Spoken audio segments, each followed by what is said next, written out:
jeune leader d'ici. Il s'agit de Patricia Kumbaki-Saka et pour beaucoup de gens dans la communauté, elle est connue. Moi, personnellement, la première fois que je l'ai rencontrée, c'était dans le cadre de Folklorama, si je me trompe pas. Salut Patricia. Salut. Vous avez déjà, t'as un bon prénom déjà en partant. Oui. Un petit peu biaisé, n'est-ce pas? Alors Patricia, dis-moi un petit peu, qu'est-ce que tu attends de cette expérience ici? Premièrement, qu'est-ce qui t'emmène? C'est quoi ton background? Parce qu'on te voit dans beaucoup de choses, mais je pense que les droits de la personne, c'est quelque chose qui t'intéresse? Oui, exactement. Premièrement, je finis mon degré en relations internationales et je participe dans beaucoup d'événements de droits humains, par exemple le Manitobans for Human Rights, le Canadian International Council et tout ça. Alors, j'avais toujours depuis longtemps une passion pour le droit humain depuis que j'avais bas âge. Oui. Et en plus, une chose que j'ai trouvé vraiment intéressante, je t'entendais en entrevue une fois, c'est que tu es polyglotte, tu parles plusieurs langues. Et ça, c'est vraiment un atout, justement, quand on veut travailler dans le domaine international. Alors, tu parles combien de langues et lesquelles? Les 5 langues, je parle le français, anglais, le grec, le swahili et le roumain.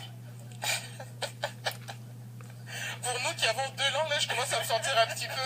Oh, ça, c'est génial. Et c'est des langues que tu parles couramment? Oui, exactement, parce que mes parents sont d'origine de la République démocratique du Congo. Mais moi, je suis née en Roumanie, j'ai grandi en Grèce et j'ai immigré au Canada, ça fait 17 ans. Wow. Et toi, tu es une de ces personnes qu'on peut vraiment qualifier de citoyen du monde, là, vraiment. Exactement. Excellent. Alors, qu'est-ce que tu attends, toi, de cette journée ici? Déjà, est-ce que tu as eu la chance de rencontrer des coachs et qu'est-ce que tu as appris de tes contacts avec les coachs? En tout cas, oui, j'ai pu rencontrer mes 2 coachs, Martine Bordello et Joël Morgan. Elles étaient très formidables. Nous avons pu parler un peu de la présentation et comment la journée va aller. Et je suis vraiment très excitée de rencontrer aussi les autres jeunes leaders et écouter aussi de leur sujet ce qu'ils vont en parler. Parce que c'est vraiment un honneur que ça prend lieu ici au Manitoba et ça me rend vraiment très fière. Oui.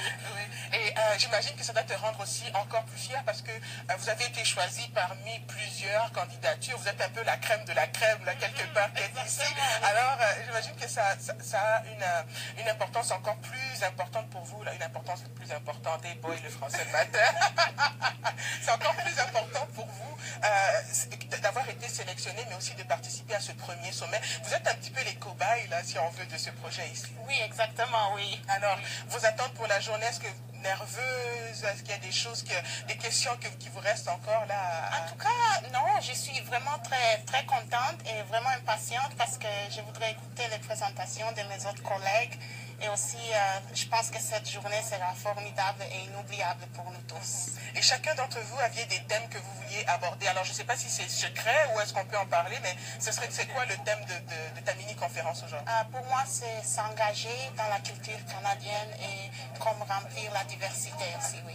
Et justement, je vais vous poser une question sur la diversité. On entend le visage de la francophonie change beaucoup ici au Manitoba. Quel message, justement, comme jeune leader, vous voudriez passer à ces jeunes-là, ces jeunes qui viennent de la diaspora, de la diversité, que ce soit la communauté africaine, asiatique, européenne? Quel message vous voulez leur apporter pour qu'ils prennent leur place et qu'ils soient impliqués dans leur communauté? En tout cas, c'est bien de participer par de bénévolat, des activités de bénévolat et bien comprendre aussi sa propre communauté et aussi les autres communautés. C'est un peu de ce que je vais en parler plus tard, oui.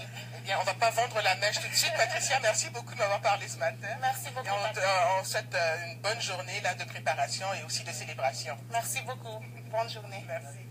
Alors voilà, c'était Patricia Kumbaki-Saka, une de nos candidates qui vient du Manitoba, elle, en même temps que Jonas Desrosiers, qui est aussi l'autre candidat du Manitoba. Donc aujourd'hui, une grosse journée pour ces jeunes leaders qui, pour la plupart d'entre eux, se rencontrent pour la première fois. Ils vont passer la journée ici. Pour ce matin, en tout cas, c'est préparation, des répétitions